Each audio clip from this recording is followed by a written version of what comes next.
kasih untuk semuanya. Kita donor darah tiap tahun memang sudah rutin dalam rangka HUT Polairut.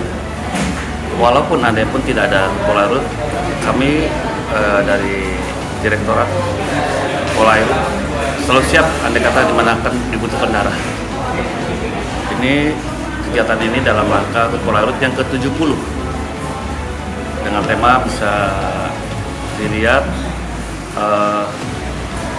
penanggulangan komunitas Polairut siap mengamankan Pilkada 2020 dalam rangka mendukung pembangunan nasional.